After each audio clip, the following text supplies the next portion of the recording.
Welcome to the Oral History Podcast, which features stories from the oral history website voicesofoklahoma.com, where Oklahomans have given generously of their time to tell their life story for present-day listeners and for the generations to come.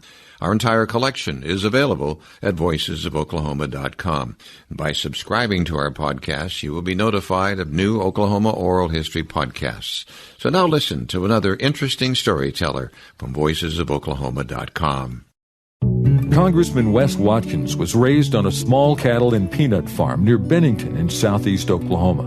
As a young boy, Watkins was involved in 4-H and FFA and later became state FFA president. Wes found time for leadership positions in school despite working 3 part-time jobs, playing basketball and baseball, and earning the title of salutatorian of his graduating class. Wes's determination and success followed him to Oklahoma State University, where he worked on the college farm and lived in a converted chicken house. Wes again showed his leadership skills as president of the OSU student body. He was an honor student and selected as the outstanding agriculture senior. He earned bachelor's and master's degrees in agricultural education from Oklahoma State University. In 1974, Wes was first elected to public office when he won a seat in the Oklahoma State Senate. 2 years later, he was elected to the U.S. House of Representatives. He ran for governor in 1990 and 1994. In 1996, Wes again won election for the 3rd congressional seat, which he had previously held from 1977 to 1991. He was re-elected by wide margins in 1998 and in 2000. In total, Wes represented Oklahoma's 3rd congressional district for 14 years as a Democrat and 6 years as a Republican. One great testament to Wes's support of career tech is that the Wes Watkins Technology Center in Wetumpka bears his name, and the Wes Watkins Center for International Trade and Development is located on the north side of the Oklahoma State University campus. In his political life, the odds were often against him, but he overcame most of them. Listen to Wes Watkins tell his story on voicesofoklahoma.com. My name is John Erling. Today's date is March the 1st, 2017. Wes, would you state your full name, please? Wesley Wade Watkins. Were you named after somebody? Named after both my grandpas. And your date of birth and present age? December 15th, 1938, and my present age is 78. Where are we recording this? We're recording this at the OSU Center of International Trade Development on the OSU campus in Stillwater, Oklahoma.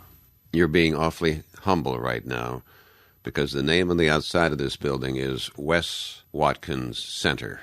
Yes, sir. It's an honor to have it on the building, but it also is a great responsibility, having a name on the building.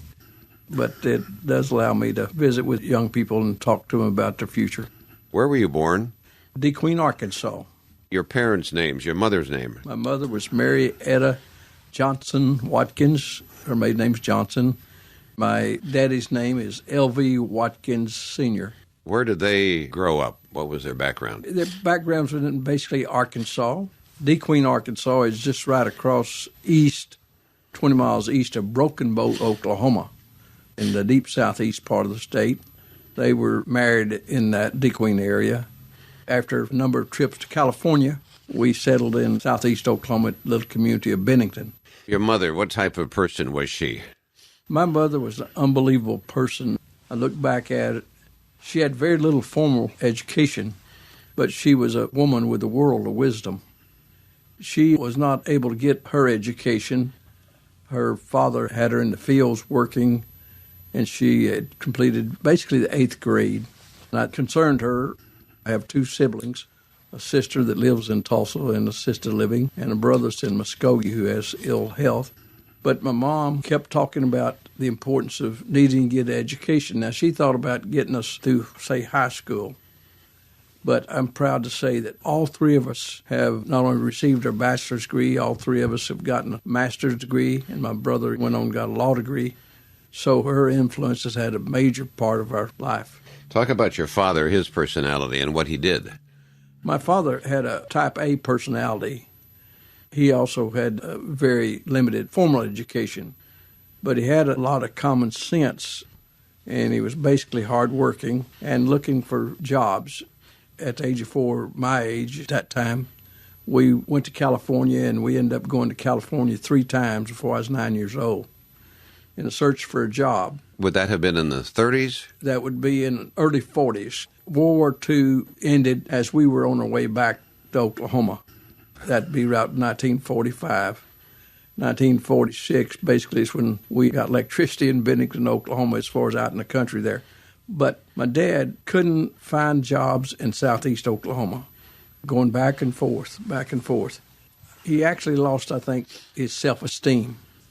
He turned to alcohol. He ended up becoming an alcoholic, and he ended up dying as an alcoholic. How old was he? He was about 62 when he passed away.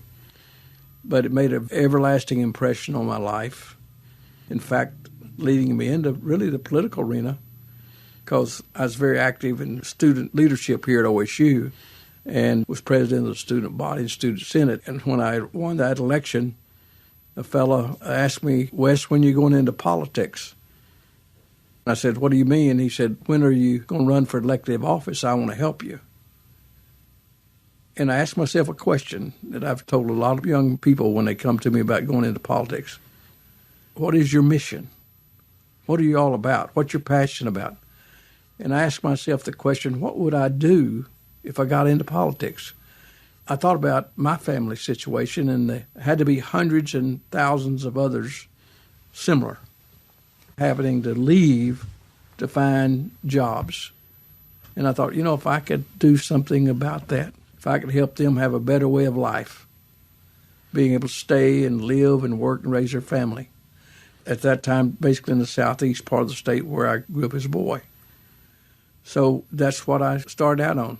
Now, my life has been a lot of different things, including a Democrat, a Republican, independent, but my mission has always been the same.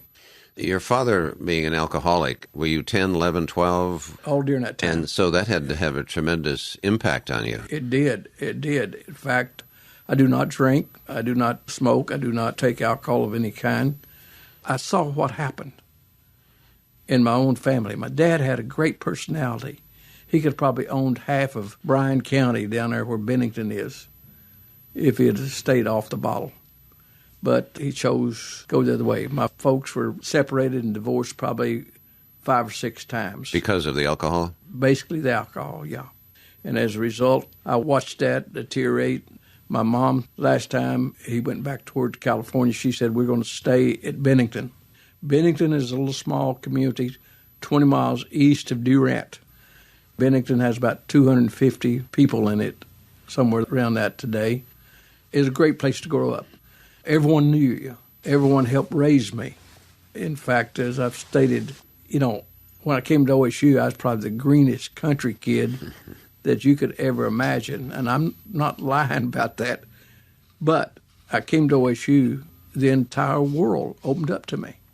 International was not even in my vocabulary when I came. And now a facility here, a building, and all the things that we're trying to do worldwide.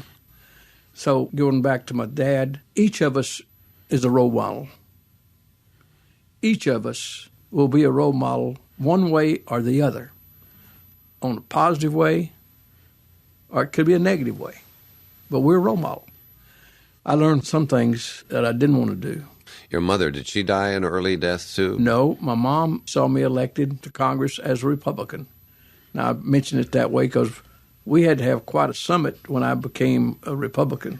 Because, in southeast Oklahoma, my congressional district was 82% Democrat. And we'd always been lifetime Democrats. I served 14 years as a Democrat. But Mama, it really bothered her when I became a Republican. But she died before Thanksgiving 1996. I was elected as a Republican to go back to Congress early that November of 1996. When you were a young person, were you a reader? Were you interested in reading necessarily? Extraordinary. Yeah, Sears and Roebuck catalog. That's about the main thing that we had. You didn't have books? We had some books, yeah. I read what books that we had out in the country. Yeah. In early years, we had lamps. And in 1946, rural electric came, and we put the lamp up. But the Sears and Roebuck catalog, Montgomery Ward catalogs, you could learn a lot in math by figuring prices and subtracting and doing all those things. And you also read a lot about a lot of different things. Most people looked at that for dreaming what they were going to buy, and you may have done some of that, but you saw it as a learning tool. It was a learning tool. Basically, I didn't have any money hardly to buy anything. We didn't think about ourselves being poor or in poverty because most other people are the same way. You graduate from Oklahoma State University, but you stay on campus. Didn't you work here? I had a good fortune. I stayed here, got my bachelor's degree in 1960 in agriculture education. I was going to be an ag teacher. That was the person that became a great influence on my life, was my ag teacher in the FFA, the Future Farmers of America. I'd come here on judging contests and speech contests through the FFA, which is great leadership training for young people. So when I graduated from Bennington High School, it was the drought of 1956 when I graduated. The cattle I had raised, I had to sell a lot of them for like 12 to 15 cents a pound, way below market price because we didn't have any pasture. So I sold what cattle I had, and I boarded a Jordan bus, and I went to California on that Jordan bus in 1956. I got there on, I think it's a Sunday afternoon, but I met a fellow, Mr. McDruger, who had a poultry farm. I talked with him, and he was very nice and polite, and he told me I'd probably be able to go to the beach, the ocean, and all that. But the next morning I went to work, and I worked every single day that summer around Norco, California. I didn't even take time to go get a haircut. As a result, I was able to come back and pay off my notes. I came to OSU with $88 in my pocket. Very thankful to have that. Probably one of the best things, though, was working on that poultry farm because I went into the Dean of Agriculture's office to see about getting in school. And there's a fellow named Fred LeCrone who just passed away in the last decade. Great guy. Also Randall Jones, whose son became my roommate when I was working on my doctorate. But Fred LeCrone asked me that day in 1956, "Watkins, what can I do to help you?" I said, "Professor LeCrone, if I can just get a job, I'll make it." He looked at my resume and saw I'd worked on a poultry farm in California all summer. So he sent me to see a guy named Delbert Black here on the campus, who is the manager of the poultry farm, where the old ag building is and everything now. I went out there, and Mr. Black hired me to work part-time, but also I found a chicken house, an empty chicken house, and I moved in it. You moved in it? Yeah. I lived in it for 2 years. I got paid, I think it's 50 cents an hour. Not in a chicken coop, but... Well, it's a chicken house. A coop I think of as being much smaller. Right. A test house, the research on eggs and the hens. I got up every morning at 4 o'clock and gathered eggs. I mixed a lot of feed rations, and I did a whole lot of scooping of manure along the way. I lived there for a couple of years. Then I got a better job on the campus in the infirmary. I got up every morning at 4 o'clock there and mopped floors. And I had my room there and 3 meals a day in the dietitian's kitchen. And I also had clean sheets, which meant a lot to me. Dr. Cooper, who we just had his funeral last week, Dr. Cooper hired me. And I will tell you, Dr. Cooper was quite a character, quite a guy. Everybody loved him. He's athletic. But Dr. Cooper never called me his congressman. He always say, "John, I want to introduce you to my mop boy." But here's why I love OSU so much. I was elected when I was there on the poultry farm, the state president of Oklahoma FFA. It was the launching pad. I had no idea. That was probably the greatest year of the formation of my life. When I was mopping floors here, my senior year at OSU, I was elected president of the Student Senate. I didn't have any money. I wasn't anointed to do that. But that's when that fellow asked me, "Wes, when are you going to go into politics?" So that was a key moment, wasn't it, for you? Yes. You could have become interested in politics perhaps later on, but who knows? Who knows? I don't know. But the fact that that man asked you that question. I wish I could remember his name. Here's this, maybe he'll step forward. But he said, "I want to help you." So I thought, if I went into politics, what would I do? You didn't do anything with politics immediately, though. You went into other things. Didn't you become a home builder? Yes. What happened, I stayed here and got my master's in 1961. Spent a year doing that. And I wrote a paper called The Need of a Multi-County Organization for the Economic Growth of Southeast Oklahoma, because this has been on my heart, My advisor recommended I apply for a Pfizer land grant scholarship. That's kind of the first Pfizer man, It was mainly in rural development. I was here, and good Lord bless me, because the Christmas of 61, I met my wife-to-be at the door of the library. And what was her name? Lou Rogers at that time. And you met her at the door of the library? Yes. I'd left the infirmary job, and I took really the best job on the campus. I was head doorman of the OSU library. I was checking out books. As I tell them, I was checking out other things too. But Lou Rogers was a daughter of a Presbyterian minister from Cushing. She was going to Park College outside of Kansas City, at that time a Presbyterian school, her father being a Presbyterian minister. But she had come back home to Cushing and had come over to OSU during the Christmas of 1961 to do research paper and use the OSU library. When I was informed that I should check her out, studying on the second floor. So I did, when she started to leave, introduce myself to her, and then we dated some. But in Christmas of 62, I gave her an engagement ring, but I was working on my doctorate at the University of Maryland in rural development. I had the scholarship to go, and I went up there. When I came back, Lou and I, we decided she was going to American University. We'd get married in 63. While I was there, we were back to get married. President Wilhelm, the president of Oklahoma State University, saw me standing in Whitehurst Hall. He came in there and said, "Wes, what are you doing nowadays?" And I said, "President Wilhelm, I'm working on my doctorate at the University of Maryland." And he said, "Well, I was just kind of interested in what you're doing, because we're going to set up a high school relations program, and we won't hire a full-time person to do that." I asked him about it a little bit. He said, "I've got to go through the regions to get money." That was 1963. He said, "If you're interested, I'll call you." He did call me about 6 weeks later and offered me the job. First week, I think it was in August. So Lou and I, even though we were just newlyweds and all, we headed back to Stillwater, OSU, pulling our little home. Our first home was 8 feet by 22 feet travel trailer.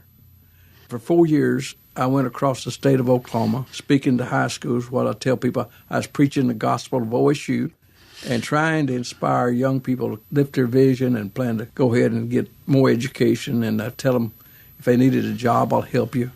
If you're willing to work, I'll help you, just like Fred LeCrone helped me. So I did that for 4 years. I am sure you influenced many, many, many lives, didn't you? I'd like to think maybe, Yeah. I've done that. That's what the goal was. A lot of them still walk up to me and said, I came to OSU because of you. Yeah. And that makes you feel like, hey. And now many of these kids here, their parents were influenced by maybe grandparents too. Yeah. Time fast, John. You're right.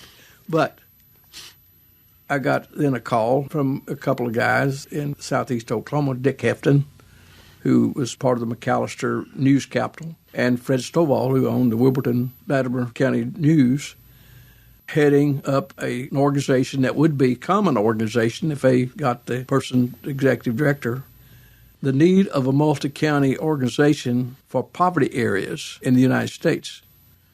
I delivered a paper when I was at the University of Maryland, just 12 miles out of D.C., to the Department of Commerce about need of a multi-county organization because of southeast Oklahoma's economic problems of highest welfare, unemployment, underemployment, all that. So they'd call me and ask me if I was interested in heading the first one and getting it organized. And I said, yes, I would be. I had to make a decision about leaving OSU, and that was a tough one because I owed so much to OSU. But I went down and I headed the Economic Development District, formed it called Kiamichi Economic Development, KEDDO, and worked on the economic opportunities, et cetera, and there's other things that came from that. I need to go back and ask you, you talk about OSU so much. Where does the University of Maryland come into this whole story? The University of Maryland comes in because I went there to work on my doctorate. I finished all my doctorate except writing a dissertation. Why the University of Maryland? because they had an outstanding graduate program in rural development. Okay. Now, we had agriculture. Agriculture is part of rural development. Rural development is more than just ag. Small towns in rural areas, water, sewer, industrial, building jobs, building things like that. That's why I went to the University of Maryland. So the Economic Development District, that must have been a real rewarding job for you. For instance, we did not have career tech. Career tech. Career tech, or VOTEC as they were called first, the VOTEC schools. There's one in Ardmore to the west of this southeast quadrant. There's one in Muskogee. We didn't have in the deep southeast. Why? Because the first law they set up was to form the career techs or VOTEC schools in school districts with a $40 million tax base and serving 15,000 people. We couldn't qualify. We needed it the worst. We had the worst economic conditions. We had the highest rate of welfare, unemployment, underemployment, outmigration, all that. Lowest educational level. We needed it. But we couldn't get it there. Long story short on that, I formed a bus tour throughout the Southeast with a U.S. Senator on the bus and one of his representatives. Carl Albert was on the bus. We made a 2-day tour. I pointed out every stop what that community was needing, what applications they had, and I brought up the fact that we could not qualify for career tech. I got Dr. Francis Tuttle, and I got Dr. J.N. Baker, who is president of Whipple State College. They all agreed we ended up forming the school district, those 7 counties of KEDDO. That was our base then. And we had the millage election. I went all across that, getting the people to vote the millage. Couldn't tell them where the schools were actually going to go. But I said, for our children and grandchildren, it's better if they left with a skill than without one.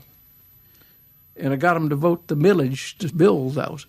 We ended up having enough money to build 3 schools, one in Hugo, one in Poto, one in McAllister, and we put the headquarters for the Kiamichi VOTEC School in Wilburton.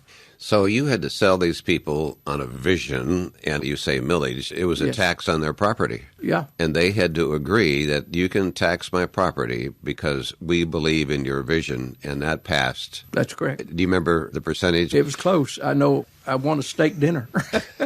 Guy in Buffalo Valley who was with the state career tech said, this will never go. This is not going to. I said, I'll bet you. But, yes, it was the people lifting their vision for their children and grandchildren, an area that's been critical. People have been critical because of the educational level. They've been critical with drugs and, problems like that. They're good people. They need opportunities. And that's what I was trying to give them back then. I worked at that 2 years. I had an industry that was going to come to Hugo and asked the question, where would my employees live? We all looked around at each other. We hadn't started a subdivision or anything like that in Hugo. People had been moving out of Hugo one at a time. We lost that industry because that was a problem. So I started saying, all right, what do I do? I went to Tulsa, talked to a couple of builders over there. They kind of laughed at me. I was wanting them to come to Southeast Oklahoma build. Went to Oklahoma City, the same thing kind of happened. Couldn't get them to go. I had dug the footings and built a couple of homes here, my new bride and I, when we came back from University of Maryland, Washington, D.C. area. I started and built 2 little houses out here east of town. I brought a guy into the southeast part of the state, though, named Cecil Perdue. He had a home building operation in Chickasha where he could build your home or anyone's home, custom build, but pre-cut it and put it on the truck and brought the sections in and could set it up in 24 hours, have it up out of the weather. I brought Cecil Perdue to southeast Oklahoma, he and his wife, Peggy. We toured the southeast, and I was giving him the best sales job I could. Spent the night. The next morning he said, Wes, we can't move our plant here, but if you'll join me, we'll build a plant wherever you would like to do it over here in eastern Oklahoma. So I told my wife, I said, I guess we either put up or shut up about the need of homes. We built an operation in Stigler, Oklahoma, 60 miles from Fort Smith, 60 miles from Muskogee, about 60 miles from McAllister. We then set up an operation out of Idabel, went down there and set that in place. We became the largest home builder in the state of Oklahoma. But we built small homes. We didn't make big profit, but we built a lot of them. I was getting up at 4 o'clock again, working away, trying to get all the crews developed. So I got in home building, and I was in home building about 10 years or so. It was the best experience for me to have when I went to the United States Congress, or State Senate first. You brought up the name of Carl Elbert. Yes, sir. Let's first of all talk about the person of Carl Elbert. Tell us about him. Tremendous man, a great role model as far as his work and his vision. He became the Speaker of the United States. He was the number one congressman. He was the U.S. House Speaker. House He Speaker. was. Bright, very bright. He Rhodes Scholar. And a short man. Yes, he was. I understand he stood 5'4". Yeah, 5'4", and I still remember he kind of gave a commencement address in my little hometown of Bennington. Not my senior year, but about 8th grade, I think. He came there. And I remember one of the things he said, a little joke he kind of said on himself. In the speech, he said, one of the students came out and all gushing, just, that's a brilliant speech, Mr. Speaker, it's wonderful, etc. Speaker Albert said, I thought, wow, what did I say that turned this guy on? He asked him, what did I say to you, young man? He said, well, sir, it wasn't what you said, but I figured if a little short guy like you could become Speaker of the United States House, that I have a chance of being president. Great respect I have for him, even though he wasn't for me when I ran for Congress. Well, you do kind of have a love, not hate, but no. you were in odds with him, and we'll talk about that. Yeah. Your first foray into politics, of course, you saw him and knew him and all that. Did that plant another seed that, man, I'm around Carl Elbert and I would like to do what he does? No, actually, when I came down to try and make a decision what I was going to do about the economic growth in southeast Oklahoma, building of jobs and all, I had to think, I've got to have an area big enough to work. I got to have more than just, say, like one county, etc. So I thought, well, what kind of territory? And I thought, well, it's just logical. Look at maybe Congress. He had 25 counties in the deep southeast, went over to Ardmore in that area and came up to actually Lincoln County, Chandler and Langston, Logan County, Guthrie area. He had that. Didn't have Payne County, but he had those. So I thought the logical thing was maybe look at Congress. Had never thought about the state Senate. But I was in the home building business, as I mentioned there, and I got sued on a fraudulent workers' comp case. And I found there was a terrible situation in the workers' comp. I had Bible study in my business in Ada, Oklahoma. That was after I had gone out to Chick-fil-A for 1 year. After I set up the operation home building, we set up land development to try to have lots and things like that set up. I agreed to come out there with Mr. Perdue for 1 year to set up that phase. Then I moved to Ada, back into the 3rd Congressional District, because that's where I could build homes, have a big market area out of Ada. One of the things I started doing is having Bible study for my employees. We met at least one morning a week, giving young men one last chance before they were sent to maybe prison. I was working with the minister and the judge. Probably touched some of them, but a lot of them I lost. Many of them approached me sometime later. But I found out another thing. There was a need to try to help some of the convicts get back in society. So in the home building business, I had met with a lady there and her young daughter, about 5 years old, redheaded. I can still see that little girl. Her daddy was in prison, and he was to get out. But he needed a job. So I hired the man. He was a draftsman. I had a draftsman, one and maybe half time on another one. So I didn't have room for him as a draftsman. But I said to him, Johnny, if you'll work on the paint crew, use one arm, paint. Why I say that, here's one arm. Here's a one-arm draftsman. I said, Johnny, if you'll work as a painter, I'll put you on the paint crew. Okay. About 10 days later, downtown Ada, he went down and hired a lawyer and sued me on a workers' comp case. Over what? Bad back. That's what he said. But I found out later he had done that some other times. One of the lawyers that helped him was going to run for state senate. You may remember George Miller, State Senator George Miller, Channel 10. He was a state senator. He had resigned right in the middle of his term to become the number 2 guy for Lord Rader in the Department of Human Services. Well, that seat was vacant with the state senate. I never thought about the state senate. Like I say, I was looking at the bigger picture. But I went to talk to my banker, talked to the concrete guys, the lumbermen, all the people I was in contact with. Asked them about getting somebody. Let's get somebody to run for state senate. conclusion was, well, Wes, you got more interest in this than we do. Why don't you run? I'd only lived there about a year and a half. I thought, I can't do this. But before I let this attorney, this lawyer, run and just walk in there, Lou and I, my wife and I, talked about it, and I said, well, I'll run. If I'd lost, probably it'd been it. I guess I'd been out of politics. But we won. We won. And as a result, I went to the state Senate. I was in the home building business and continued to do that. But then I thought, well, I'm going to get out of politics because I can't make a living at the state Senate. Now, that was a turning point because I thought, well, I'm going to get out and not run again.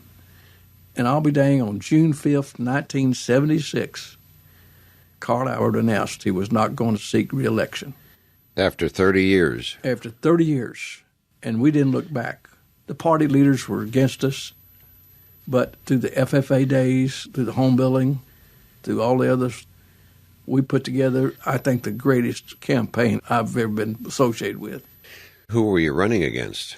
I was running against a great guy, Carl Albert's chief of staff, Charlie Ward, a good man, lived in Tulsa for a while, very active in the Methodist Church. We had also Hamp Baker, corporation commissioner, Gary Payne, a state representative, and Marvin Andrews, who had run 2 or 3 times, kind of a rancher, perennial candidate. All those people were running for the job, and then Carl Albert supported Charlie Ward, That's endorsed correct. him. Yeah. So your odds of winning are not very great. Well, that's what all the pros were saying, all the political pundits were saying, hey, Carl Albert's the man. In fact, one of the things that Time reporters asked me, Wes, are you taking any of that Washington, D.C. money?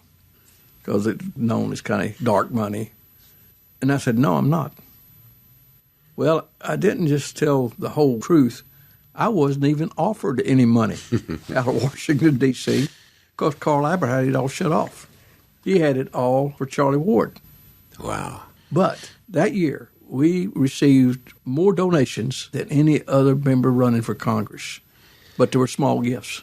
Unbeknownst to you, you were laying the ground through your home building and all that, and the contacts you made with all those people, they got to know who you were. Yeah.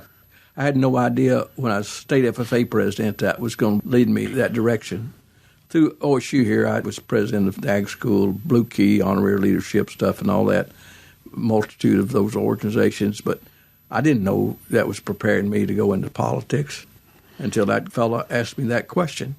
Obviously, you're a Democrat, running as a Democrat. Carl Albert was a Democrat. Tell me how the primary turned out.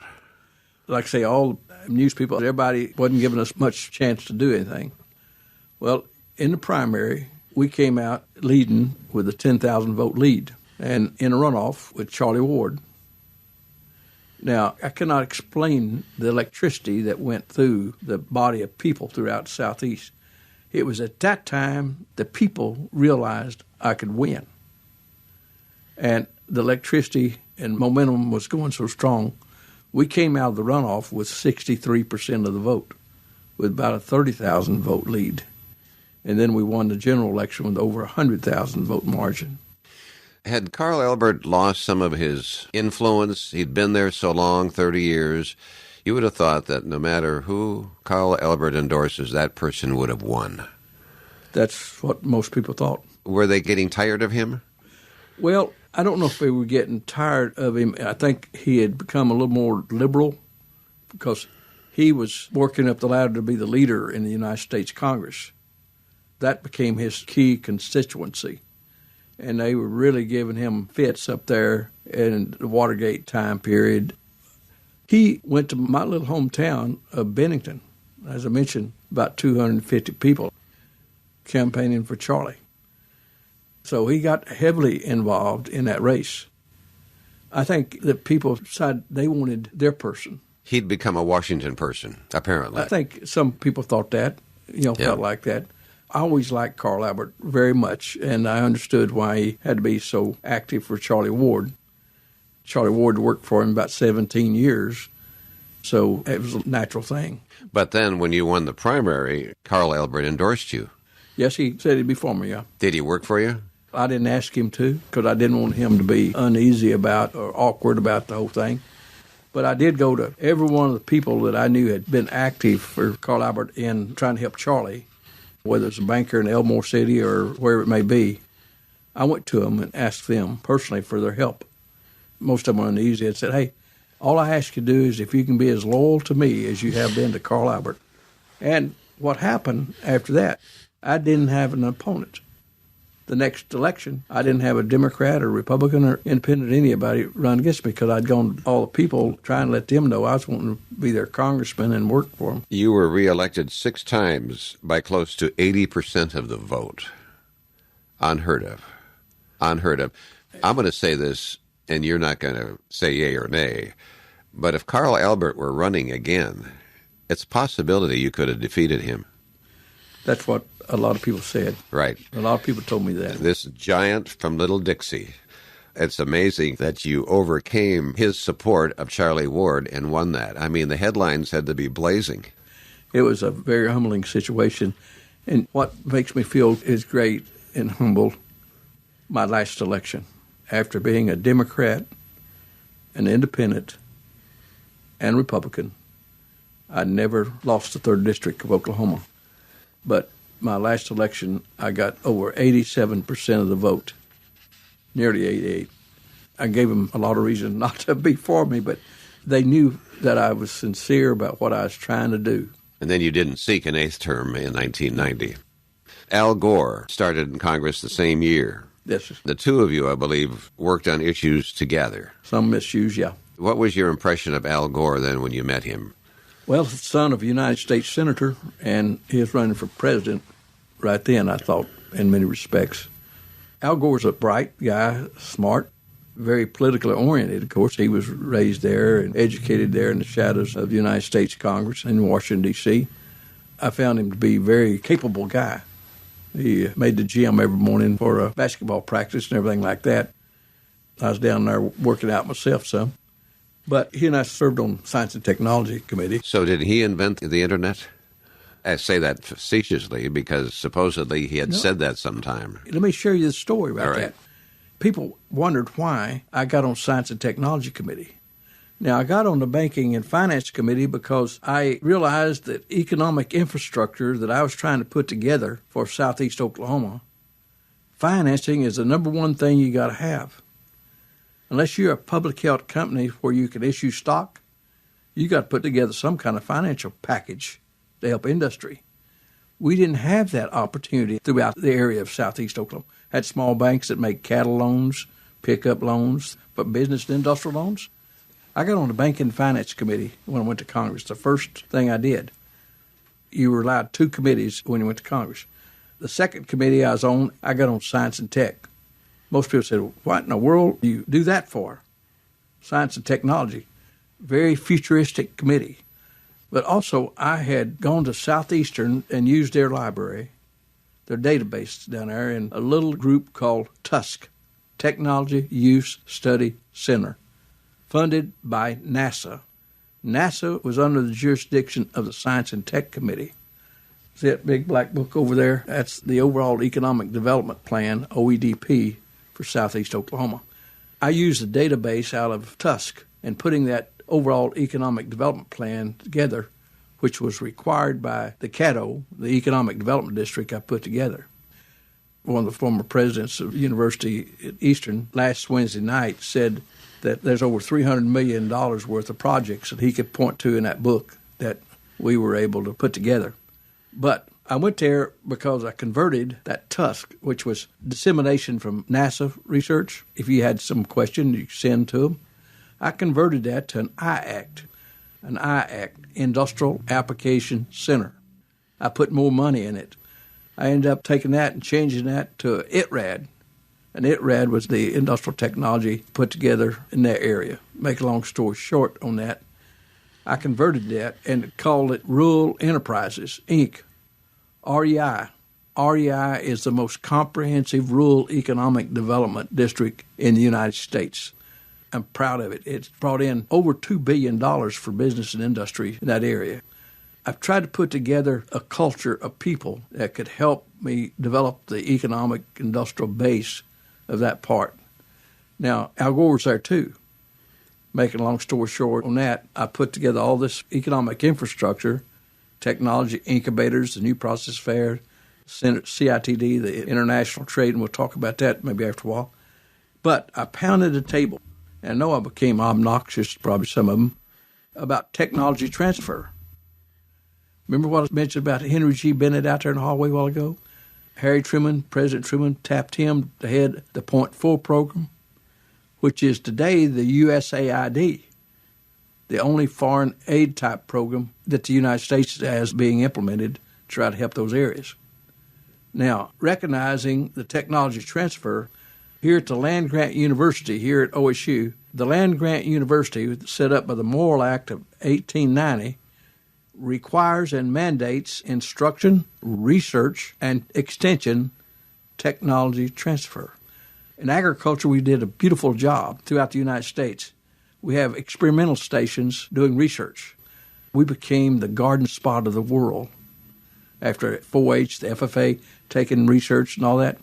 But the point, we were mandated at the land-grant universities to do research and do extension.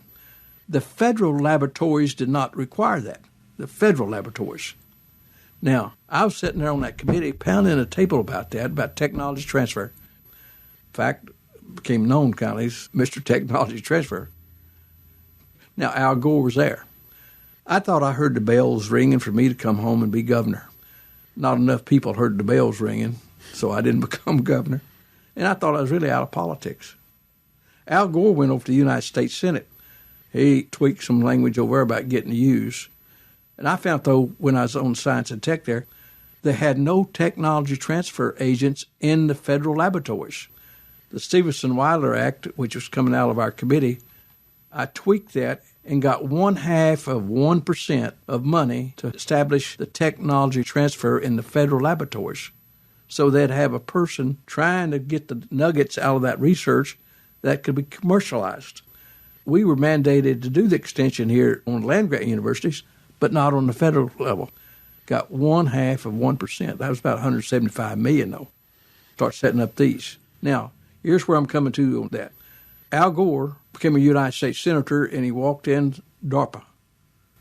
That's the military, or the Department of Defense research. In the book, Coming Jobs War, by Jim Clifton, who was the chair and CEO of Gallup International, the great polling organization, he points out on page 75, Dr. Vernon Cerf, the head of DARPA, said Al Gore came in, and after the discussion, he said, well, Dr. Cerf, is there anything there can be commercialized? Dr. Cerf said, I thought Al Gore's kind of crazy, asked me that question. Dr. Cerf said, well, yeah, there might be. He said there's some fiber optic stuff that here in the military, the defense we utilize. Well, Dr. Cerf took that. He said, I wonder what would happen if Al Gore did not have ever asked that question. If we had missed the bus or missed the plane and didn't come and ask that question. He said he went to people like Bill Gates, Steve Palmer, individuals like that to commercialize it. He said Al Gore was the mentor of getting that done. We're talking about the technology for the Internet. Internet, yes. That's exactly right. And he asked the question, can we commercialize that technology? Yes, that's the question. So maybe, I don't know if Al actually said it or not, he didn't invent the Internet. No, he was, I'd say, the guy who opened the mind about commercializing the technology that was there in the Department of DARPA along that line. Why is that important? That .com industry, over 30 years, he points out in the book, The Coming Jobs War by Jim Clifton, page 75, about this meeting of Al Gore and Dr. Cerf. Dr. Cerf pointed out, and Jim Clifton says, over the 30 years of .com, they estimate that it brought in $100 trillion to our economy. What would have happened if we hadn't had that $100 trillion in our economy? You know, I suppose Al Gore did ask that question, but eventually it might have come to that. Eventually.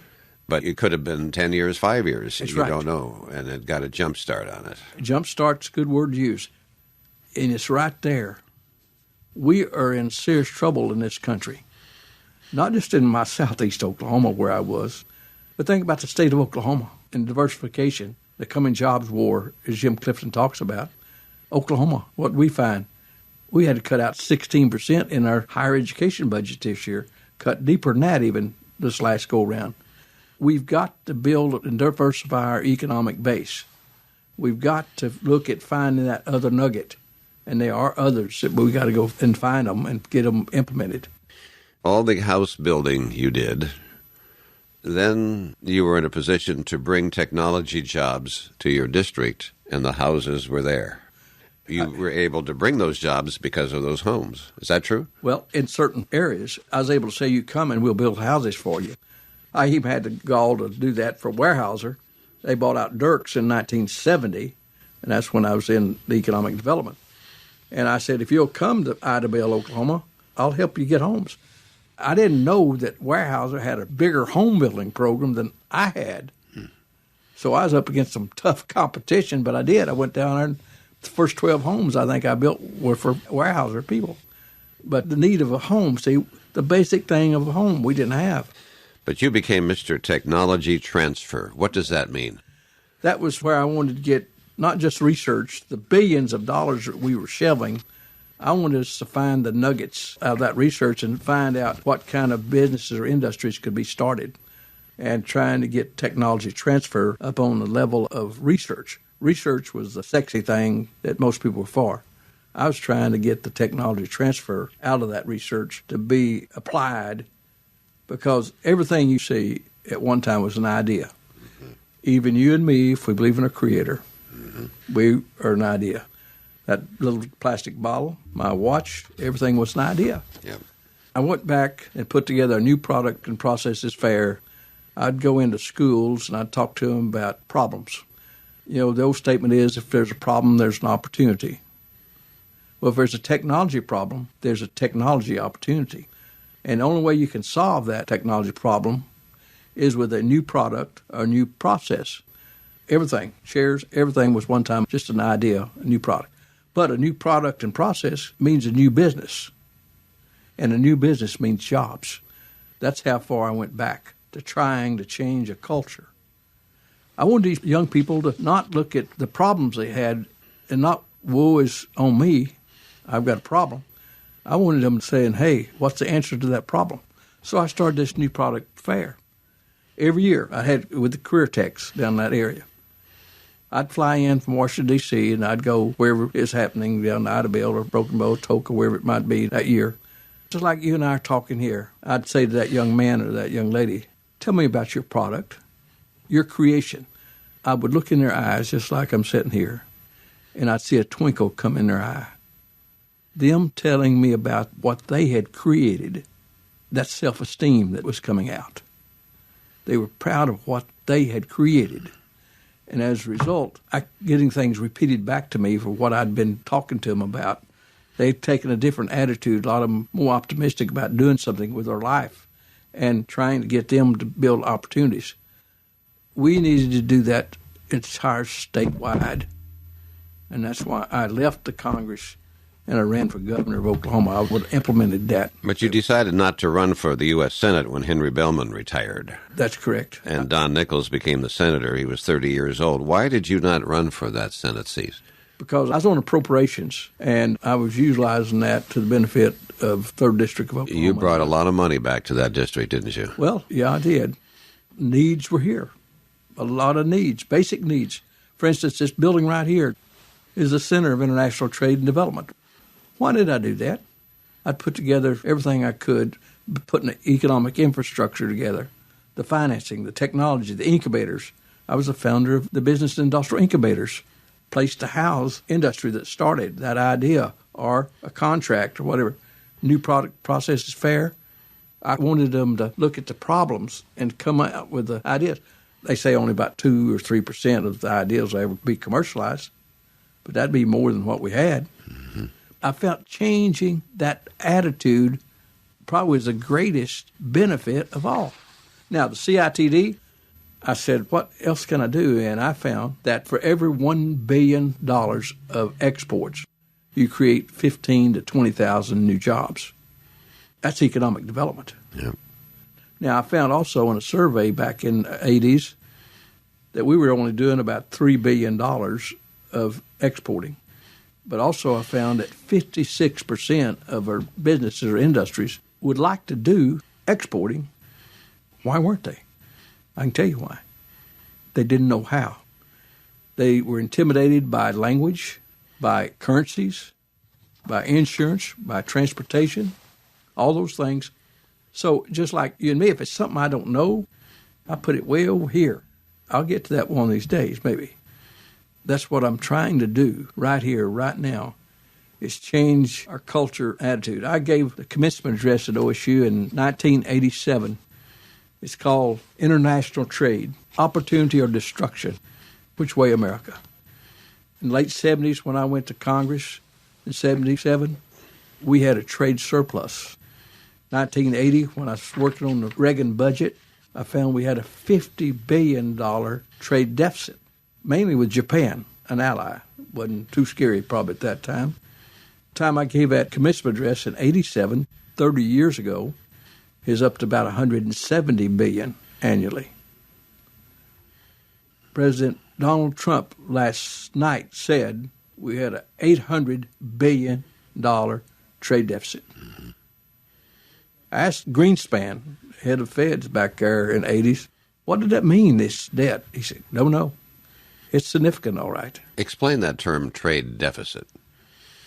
We import more than we export goods and services. So we have $800 billion. In 2011, that was 30 years after I had approached President Boger here at OSU about building this facility, we had over $500 billion. In trade deficits. Trade deficits. About half of it was the Middle East. We know the reason why, the oil we were importing. The other half was several areas, but the biggest chunk of it, over $300 billion, was with China. Why is that important? Well, it'd be like for me putting on your desk the Chinese and say, here's $300 billion. It's yours. Trade deficit. What are they doing with it? They're buying coal mines up in Australia, and those coal mines have bought up coal mines in Oklahoma, Arkansas, Kentucky. They bought 1/3 of the Eagle Shale in South Texas, right where we're sitting in the Mississippi Lime. Devon has sold them over $1 billion. Sandridge, also Chesapeake. They've got over $3 billion worth of play in the Mississippi Lime. They've sold them what? Rights to the Mississippi Lime. $3 billion worth of investment with them and their drilling here in the Mississippi Lime. The Chinese? Yes, the Chinese. And why did the Chesapeake and Devon, and why would they sell that to them? That helped them in their drilling, their production, and all like that. Right, but then they let the Chinese in. Yeah. About presidents you served with, Ronald Reagan. Talk to us about him. He was in touch with you. He wanted to get conservative Democrats on board, didn't he? Oh, yeah. He a very charming guy. He didn't worry about the details like Jimmy Carter did. People ask me who was the smartest president, and I have to say probably Jimmy Carter. Now, people look at you, what? I said, yeah, Jimmy Carter, a nuclear engineer. He wanted to know detail and absolutes. And in the political game, there's a lot of variables. There's not as many absolutes. But Jimmy Carter knew that I'd only supported him 24% of the time when I went to the White House one time, and he pointed that out right there. I said, that's 24% more than you supported me, Mr. President. Let me just say, you butted heads with Carter over water projects? Oh, yeah, yes. He vetoed one of my water projects right down in an area where I'd gone and campaigned for him. Lou and I brought Jimmy Carter to Ada, Oklahoma. We were Charter Carter members. We had Billy Carter, his brother. He spent the night with us, and he was a character himself. But we had Carter there, and one of the first things I did, there were, I think, about 11 water projects that his people, or I should say probably McGovern's people, he put some of McGovern's people into the offices up there. They vetoed a water project I had. And I look forward to going up there with Jimmy Carter because here was a peanut farmer from Plains, Georgia, a Baptist. I was raised as a little Baptist in Bennington, Oklahoma, on a peanut farm. And I look forward to going. So I went in 1976 to Congress. Jimmy Carter went there to the White House. But we butted heads on some stuff. And probably didn't get along then after that. No, we liked Jimmy Carter. I liked him as a man, and he's been a tremendous, I think, post-president. So he didn't have the charm of Ronald Reagan for the game of politics. but he had smarts. He was bright. Here comes Ronald Reagan, and he gets on the phone, and he wanted conservative Democrats. Tell us about that relationship. Well, President Ronald Reagan had to have a certain number of Democrats because in his time right there, we had the majority. So there was a group of us we called boll weevils, southern United States primarily, more conservative along the way. We were able to put together coalitions of votes. It let us have some leveraging about doing some things. For instance, on the budget that year in 81, I was trying to help our small oil producers in Oklahoma. Stripper wells, those are wells that produce less than 10 barrels a day. What I call my friend Charlie Rango from Harlem. Charlie, these are mom and pop type. We're not Exxons or Texacos or all that. I've put together a coalition of trying to exempt stripper wells from the windfall profit tax. If you recall, that was something that really was detrimental to the oil patch here in Oklahoma. In fact, about 90% plus of the oil wells in Oklahoma are stripper wells. It was just bankrupting some of the people. What is a stripper well? They're getting the last of the oil out of the wells, producing less than 10 barrels a day. I got them so the windfall profit tax that was on them was exempt. And that let them survive and stay in business. For instance, right around Pontotoc County, Ada, Oklahoma, in that area, there were about 2,000 stripper wells. And the royalty owners, the farm people out there that had land, they were getting little checks. So all this was very important to the livelihood of trying to keep things going in the oil patch. So I put together about 6, 7. They came later on to Ada and had a reception for me and stood up for me because it was a hot potato.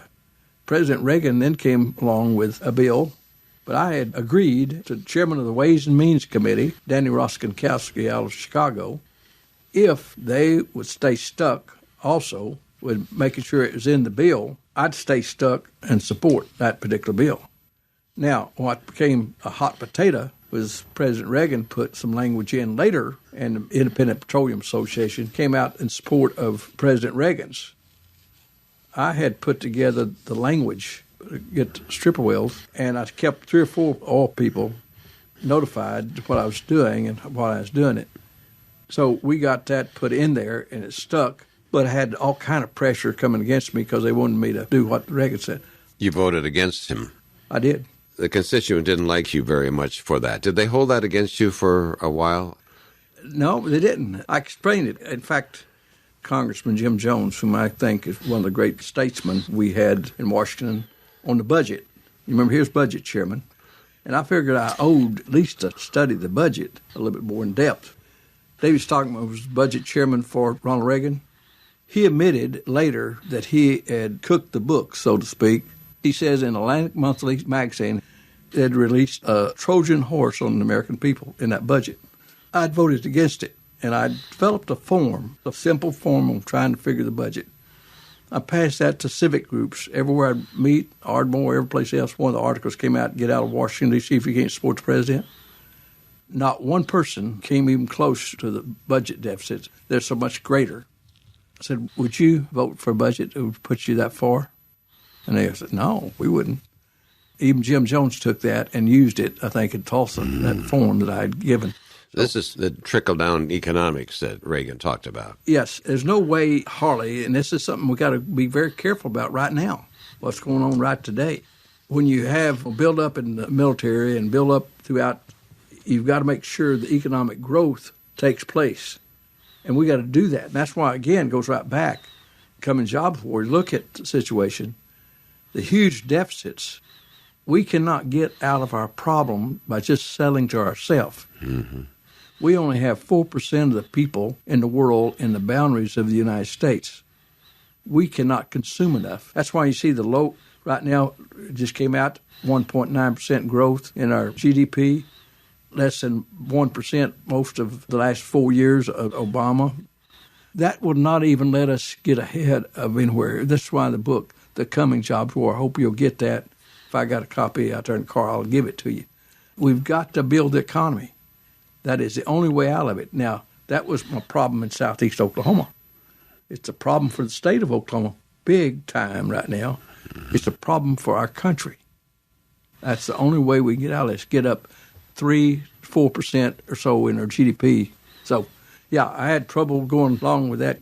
And when David Stockman, who had helped put it together, 2 months after it passed, I think December of 81, Atlantic Monthly, he revealed that they'd released a Trojan horse on the American people. I told David Stockman, he came to Congress from the same time I did, bright guy, Michigan. I said, thank God you confessed that you just cooked the books on that. Mm-hmm. When I went through all that, I came through it in good shape. So you've been a Democrat all these years, but you did switch parties. You switched to the Republican Party. Not immediately. Tell us what happened. You did become a Republican. Yeah. Why? I ran for governor of Oklahoma in 1990. I lost that race. David Wallers had run against Henry Bellman 4 years earlier. And he lost. He lost. His name was out there. That's right. But in that situation, we put together and we had a good organization, but he'd gone every place for 4 years. When you ran for governor, were you running as a Republican or a Democrat? Democrat, first time, yeah. The first time as a Democrat? Yeah. All right. You remember David Wallers was indicted for 7 felonies for laundering money and 1 misdemeanor. The judge came down and dismissed the 7 felonies, but he is governor. So the party kind of just embraced him, and we basically said, well, what's wrong with this picture? Yeah, you were very disappointed in the lack of support by the Democratic Party, the hierarchy. Well, yeah, this didn't seem to matter how you ran the race. So I ended up becoming an independent. For the next campaign for governor. Yeah. I would have loved to have become governor as an independent. I would love to have reached across the aisle, brought Democrats and Republicans together. So on my belief of what we're talking about, economic growth and job development, I announced for governor as an independent from the port of Catoosa on a barge because I wanted to try to emphasize the need for international trade. Because like I say, for every $1 billion, you create 15 to 20,000 new jobs, $1 billion of exports. I was out of politics. I was out here cleaning up my land.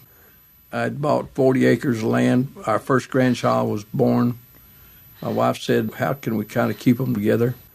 Just on the north edge of Stillwater here, when you go back to Tulsa, you might want to go by that golf course right here, north edge, about 3 miles out there. I bought the land on the north side of it, all up and down that golf course. And I gave each one of my children 2.5 acres each to build on. They had begun to kind of look at building.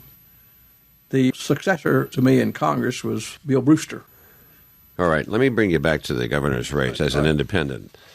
You won only 23% of the vote, but you siphoned off enough votes from Lieutenant Governor Jack Mildren, the Democratic candidate, to allow Frank Keating to become the 3rd Republican governor in Oklahoma history.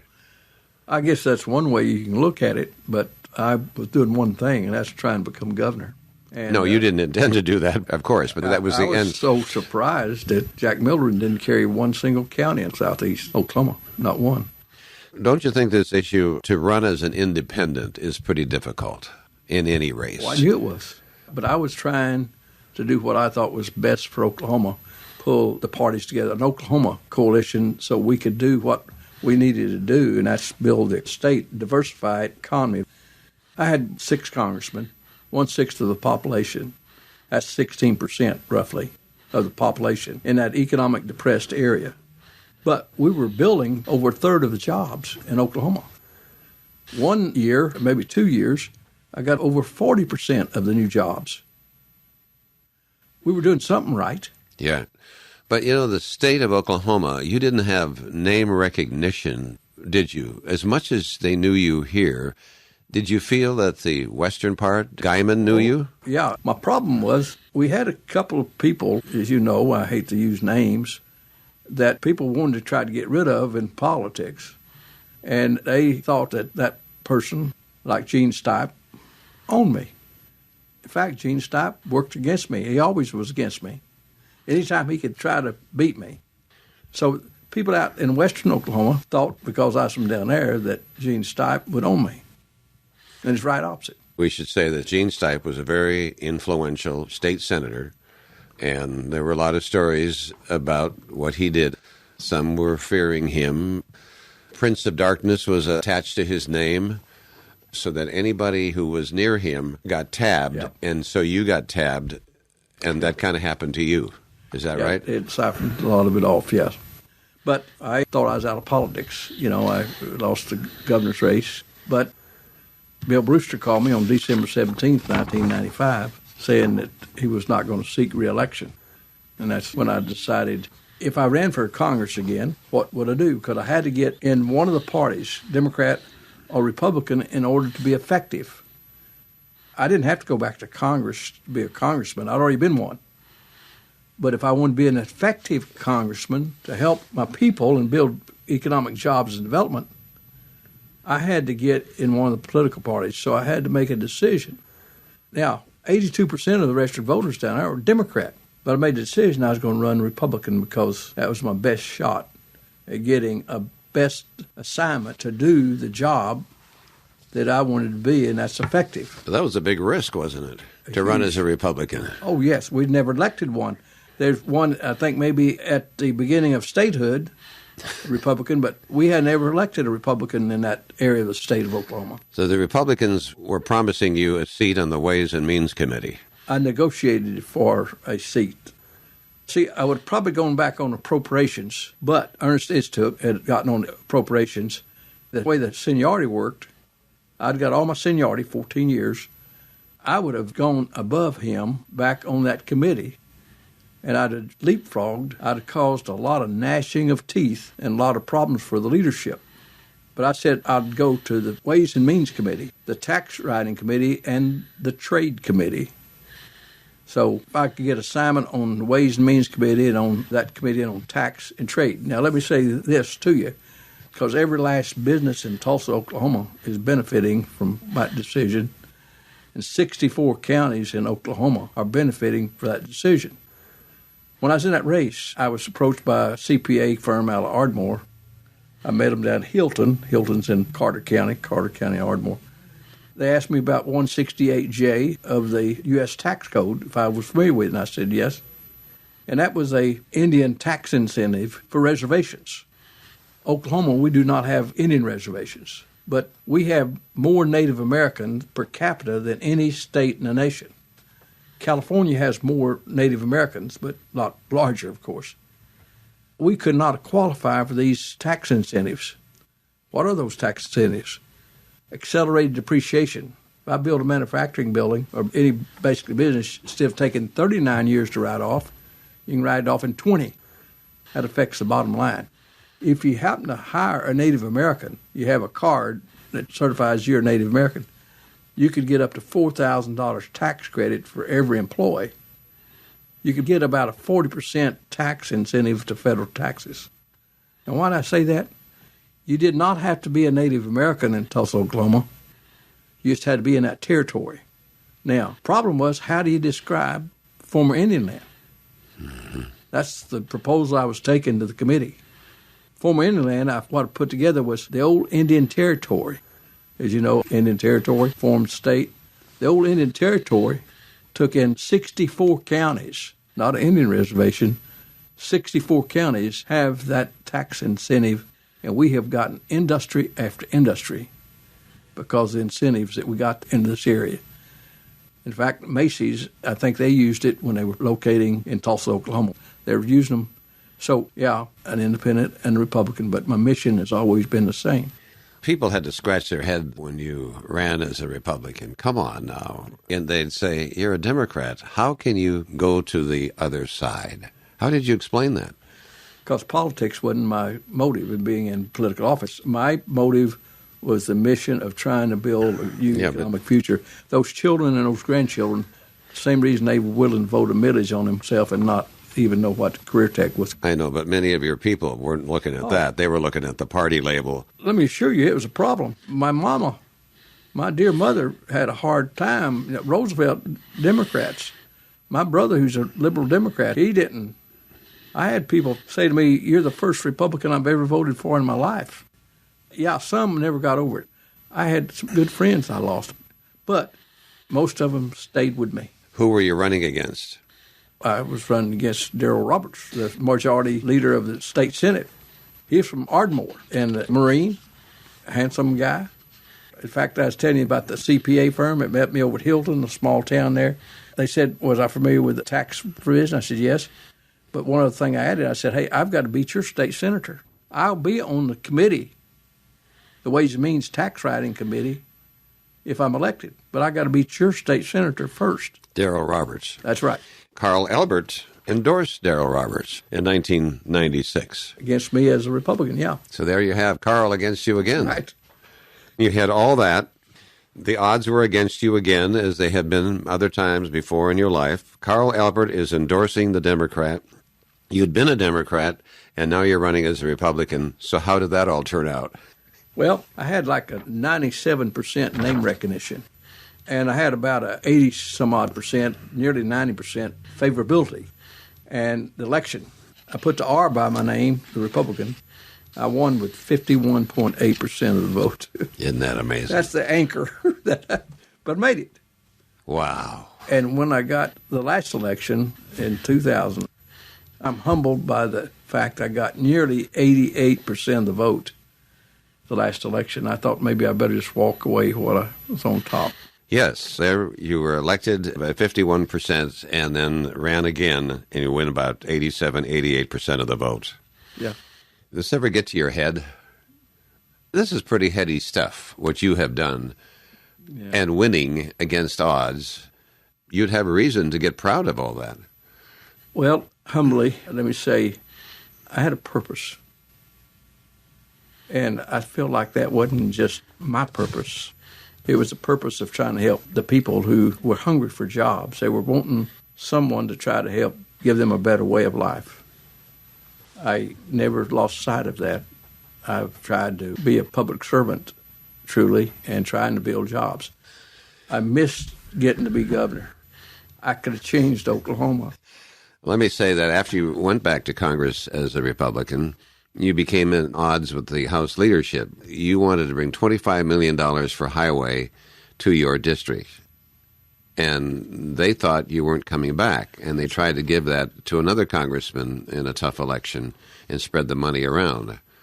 But you must have done something because they gave the money back to you. What was your leverage? What was your argument? Well, I'd gotten out because I had surgery, base of my brain and top of my spinal cord. You had left? I'd left in 98. So they didn't think you were coming back from that brain surgery? Well, I even announced that I was not going to seek re-election. Campaign was going, I was under surgery, base of my brain, top of my spinal cord. I didn't know what was going to really happen in my life. As a result, I announced that I was not going to seek re-election. I wanted to be with my family, etc. I got out of the race. I said I wasn't going to run. And I saw the opponent, Walt Roberts, was raising all this money. This is the 2000 election. Yeah. And he's raising all that money. But I knew he wasn't raising it. I knew that Gene Stipe was, I didn't find Walt's tracks, but Gene's, that's when that became the downfall of Gene Stipe. The money he raised for Roberts. That's right. Because if you remember, there was ghost cattle. Roberts didn't have cattle to sell. Ghost trailers. And then there was a mammoth art sale. But Walt Roberts hadn't even made that art. He was kind of an artist in a way. But there's over $250,000 that went into the campaign. So they tried to show that the money came from those entities, which you've just said. In actuality, the money came from where? They were not reported. They were over giving their limits. That's right. You got it. I was seeing that happen. And after about 6 or 7 weeks, I announced I was going to re-enter the race. I felt like it couldn't let him just totally own that seat. Gene Stipe would have owned that seat. And Walt Roberts would have been his boy. Puppet, right? Yeah, exactly. So I re-entered that race and was successful. Then obviously you had to go out and raise a lot of money. I did, yeah. I did. I had to. And you went back, and of course, then I suppose the name Gene Stipe was beginning to be attached to Mr. Roberts, and they were fearful of him, and you had that kind of going for you. Yeah, they knew people.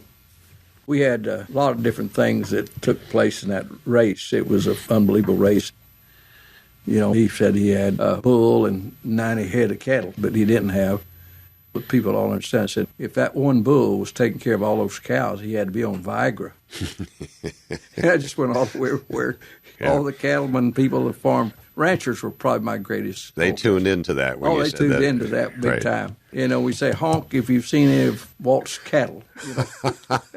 So we had a fun time out of it, but we were able to get through that. And that was your last election that you won. I don't know, it doesn't look like it, but you have some battle scars, don't you? Oh, yeah, a lot of them, the governor's race, the money situation in the congressional race. I always promised my wife we would not go into debt. I'd go into communities at a diner or at a cafe. We'd pass the bread basket, and I'd say to the people, if you believe like I do, I ask you to open your heart and open your pocketbook and give. And that's how we raised. So you'd go into a restaurant? Yeah, we'd have town meetings. We'd invite people. Oh, and they'd come there, of course. Yeah. So you retired after that. I did. Tell us about 9/11, the day that America was attacked in the Twin Towers. 9/11, where were you? I was sitting in a dentist's chair in downtown Washington, D.C. I had a dental appointment. I was sitting back watching the television up there, and first one announced, and then all of a sudden you saw that other plane, and you knew that wasn't an accident. That had to be a terrorist or some group putting together that kind of attack. I immediately kind of dismissed myself and told the dentist I need to get back to Capitol Hill. I left there, and I had to go around the White House when it was empty. People were leaving the White House because the other plane came in and hit the Pentagon. People's face, they were startled. I hope I never see that kind of scared, startled look. We came around the White House as they were trying to empty it. I had an apartment right behind the house on D Street. My wife happened to be there at that time. We continued to live in Ada, and I'd commute back and forth every weekend just about, but she was up that week. We had Democrats and Republicans coming to our apartment. They were getting out of the Capitol building, and we were there. Steny Hoyer was one of them who's still there as a Democrat leader. It was a very chilling, very sobering type experience, to say the least. Many of them gathered in your apartment, obviously watching television. Yeah. What was said or done in there? Not much said. It was just, you lost for words. Were they going to be attacking the U.S. Capitol building? Evidently, Flight 93 that went down in Pennsylvania, that was headed to come to hit the Capitol or the White House, one of the two. They were trying to get in there. We spent an hour or so there, and finally we went back over to the Capitol building. Did you sing together? We went out on the steps of the U.S. Capitol building, and we sang God Bless America. A whole group of you? Yeah, there was a group of us. Saying God Bless America. Yeah. We had unity then, brother. Yeah. Today we may not have much unity, and it worries me because will the glue be there for us to get back together? Your congressional office was evacuated. Yes. Didn't they find anthrax in your office? Yes, they did. They found that out of the mail. Actually, it was right below me. In the building there, they had received the mail. So that just happened to be at the same time. It had nothing to do with the attack, but it just happened to be that they had that. I didn't even have a car in Washington, D.C. I'd arrive back in Washington at noon on Mondays, and I would normally leave on Fridays sometime and fly back and work the district on weekends. It was a 7-day-a-week job, and I was trying to make it all work out. But I got the closest place I could. In the Longworth building, the Ways and Means Committee was right below. I was up on the 4th floor. I could go on down to the garage, walk out of the garage, walk across the street, and there was my apartment. That's where I would usually, about 10:30, 11 o'clock at night or so, sometime later than that, be working in my office. I had soup and cereal most of the time. But, I worked there. I had a purpose in being there. I wanted to try to do everything I could to accomplish it. You did some show and tell, I'm saying, because in the late 70s or early 80s, I think, you wanted some research money for ticks to get rid of the ticks in lakes in southeast Oklahoma. So to impress on the conference committee, what did you do? Well, I was on the Appropriations Committee. And on the Appropriations Committee, I was on Energy and Water and on Agriculture, 2 different subcommittees. But I had jurisdiction over all water development. Corps of Engineers, Bureau of Reclamation, USDA watershed program, all water development basically came through those committees. I had a very keen interest, and still do, on the water and maximizing the use of the water for the economic growth of southeast Oklahoma. Well, on water development, like the Corps of Engineers, you had flood control, recreation, municipal and industrial use. Those purposes are why those lakes were built. Some of them are more recreation than others. Well, we had lakes like Broken Bow Reservoir and McGee Creek and others down there. We had a lot of people that were disturbed because tourists would come over and picnic or camp out, and they'd have ticks on them. But, hey, recreation was one of the functions of that lake. So I thought some research money on getting rid of the ticks would help for more recreation and tourism and things like that for that area. In fact, McGee Creek, I went down, the Hunts, Hugo Shofkoff out of Dallas, was developing resorts on lakes, and I've gone to see him. He had said to me, "What are you going to do about those ticks up there?" Well, I put the money in for tick research. I got it passed through the House. Going to the Senate, the chairman of the Senate had said that he was against that phase. So my chairman over the House said, "Wes, you got problems about your monies," which is about $250,000, maybe $500,000, something like that. So I thought, what do I do? I called my staff member in Ada, Linda Whitworth. I said, "Linda, go over to the Kerr lab in Poto." They had some tick research going on. And I said, "Get fruit jars and get some those vials of ticks, those research vials."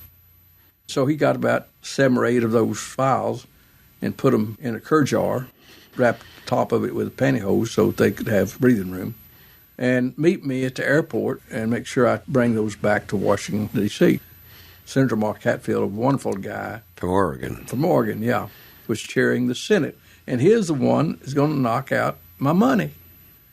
Good guy, wonderful guy, and I just couldn't believe it. I thought, he doesn't understand. So I went back to Washington, D.C. over that weekend. I took that jar of ticks. I'm glad we didn't have a plane wreck or people wondering what in the name of peace was he doing. So I was getting kidded when I was going into the conference in the U.S. Capitol building. We assembled there for the conference. And they were kidding me about, did I bring my lunch, because I had a brown paper bag, and walked in and set it down. I said, no. They started in, work your disagreements. Item 251, item 252. House recedes to the Senate's position. Senate recedes to the House position. The Senate has an objection. Come to whatever the number was, tick research. Chairman Hatfield said, "I think we could do away with this phase of it." I said, "Just a second, Mr. Chairman. May I visit with the committee about this?" In discussion, I reached down and got the jar of ticks. And I set it up on there. I had them out of the vial. They were just in this jar, just everywhere. In fact, right now, I get to see those ticks just crawling all over everywhere. Sending them around. Got to Chairman Hatfield. He looked at that and said, "My goodness, give me his money. Give me his money." So I got my $250,000 to $500,000 for tick research that I was needing to be able to do more tick research for down there. I went back to my office, and my phone rang. The secretary said, "It's the New York Times calling for you." I said, "Really? What in the world?" So I got on the phone and said, "Are you the congressman that brought the ticks to the committee?" I said, "Yes, sir, I am." It's amazing. That's the only time that I ever was called by the New York Times about what's my tick research. Well, it works. Yes, it and did. I don't know what came out of the research for that, if you followed that or not. They did some good. I don't know how much they've been able to continue because a lot of budget cuts. You've had an amazing career in politics. That gentleman who asked you, are you going to get into politics, he kind of jump-started you into this and got you into it. As you look back on your work, what are you most proud of? Well, I tried to do it right. I think I did. My motive was right. I think I followed through on that. Just like I said last Wednesday night when I was at book signing in Deering, Oklahoma, a former president of Eastern Oklahoma College who's familiar with OEDP said, He calculated over $300 million worth of those projects that we listed back there a long time ago were accomplished. I'm proud of the fact that I served on appropriations and I was able to do a lot of things that helped me change the unemployment figures, which still are hurting from an economic standpoint. It's a never-ending job. It's a never-ending job trying to build the economy. Like I said, the tax provisions are still alive, still going. It's probably leaving over $200 million a year in Oklahoma for economic growth and development. When I say that, if a guy's not having to spend all his money on taxes, he can go ahead and put more pipe in the ground. You don't have to be a Native American industry. Mm-hmm. It's any industry or business that's in that deal. I look at that, and I look up there and see most of that economic infrastructure I put into place. Yep. And incubators, I'm proud of. One of the things I was proud of is out there. You might just overlook it, the Sierra Club Award. I was working on ag appropriations, and one of the landowners down in Southeast, a lumberman kind of guy, said, Wes, they're clear-cutting a lot of the timber, U.S. Forest Service. You ever been on the Talamina Drive? Mm-hmm. God-given beauty, tourism, it's all there. I think I have a story in the book, but I was called and he asked me, can you come down and see? I said, yeah, I'll come.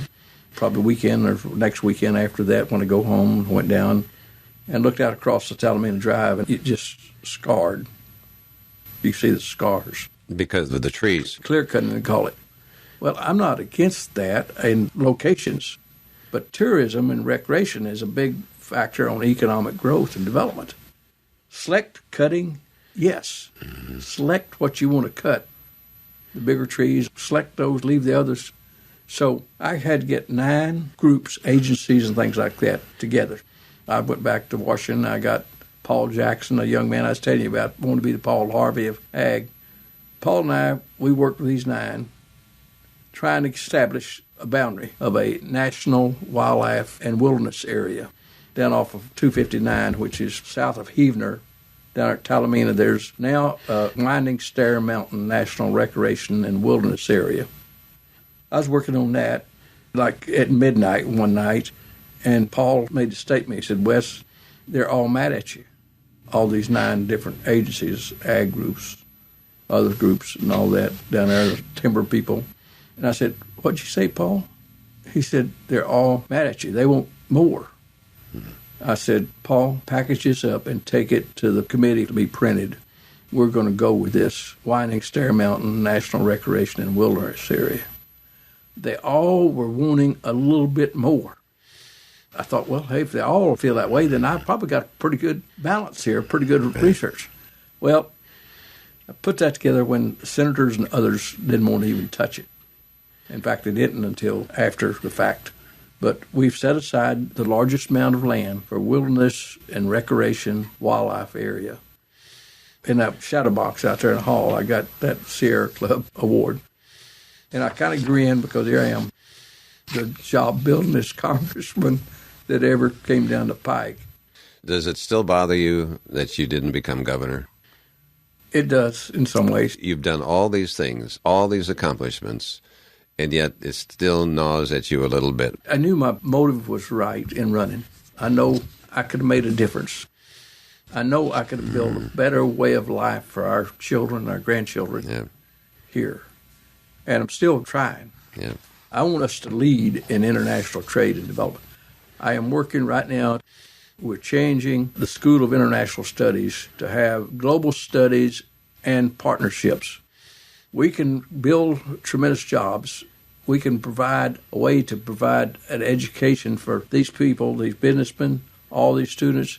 They can become knowledgeable of their workplace, and that's the world. Mm-hmm. That's the global. I want us to get that in place so that our children can compete with any group in the world. How would you like to be remembered? I'd like for people to know that I'm a believer in Jesus Christ, my Lord and Savior. And its name on the building. Its name on the building says Wes Watkins Center. Yes. What about it? Well, I hope people look at it and say, there's a good man. Yeah. Well, this has been fun to review your life like this. It's been very, very remarkable what you've done and accomplished. You and your family can be proud. I'm glad the university has honored you with this center here on campus. This is wonderful. So thanks for contributing your story to Voices of Oklahoma. We appreciate it. Thank you. Thank you so much. I appreciate you. I used to listen to you all the time. When you'd click on, I'd say, let's listen and see what he's got to say. Yeah, and I mean that. I respect you very much and appreciate you making things better. It's kind of a takeoff on the title of the book, but making things better in Oklahoma for the citizens. Very good. Yeah, we each have our niche. Yeah, I wish I could have made the governor's deal. I really, really believe as an independent I could change that. But who would have thought that today we do not have one Democrat in statewide elective office, all Republicans. And when I was in the state Senate, there was only, I think, 12 Republicans in the state Senate. Yeah. And now there's only 6 Democrats in the state Senate. As you sit here today, you ran as a Democrat, Republican, Independent, but you're thinking as a Democrat today. Is that true or not? No, I'm still a Republican. Okay. But they can't believe it. Let me say, look at this picture. There's 7 billion people in the world. We only have 4% of them that live in the boundaries of the United States, only 4%. That means there's 96% out there that we need to export to. But those 7 billion people, half of them are living in poverty. 1 billion of those living in poverty are going to bed hungry tonight. Let me tell you how many people that is. 3 times the population of the United States of America are going to bed hungry tonight. Yeah. Most of them don't have a bed. That's why up there on the board, and I hadn't mentioned, International Trade and Development, Lou and I, my wife and I, have endowed a chair. I didn't think I'd ever endow a chair. I've been in public service. But when Boone Pickens put $100 million in to match up money for endowed chairs, I thought, well, how can I place an emphasis on international trade and development? We pieced together the $500,000 to match a chair. So we have an endowed chair. Now, I mentioned that vermiculture out there and selling assets, but also Matthew 2540 scholarships. We'd put together the assets from our vermiculture, and we were able to endow 4 Matthew 2540 scholarships. We call them Matthew 2540 scholars. That scripture, Matthew 2540, reads, "Inasmuch as you do unto the least of these, my brothers and sisters, you do unto me." So now we have 12 Matthew 2540 scholars going out not just for travel abroad or study abroad, but service abroad, where they'll spend a month, 6 weeks or so in the poverty areas and the hunger areas around the world. They don't need an old man like me that if I fall down out there in the middle of the field, I can't get up. But bright young people. It's unbelievable what's happening in their lives as well as helping the lives of others. So we're working with those 12. We got about 17 endowed scholarships, but those 12 are focused on Matthew 25:40. That's what I'm still all about doing. That's wonderful. You know, it's a labor of love for the Lord and for what it can accomplish. Well, thank you very much, Wes. I appreciate it. My pleasure.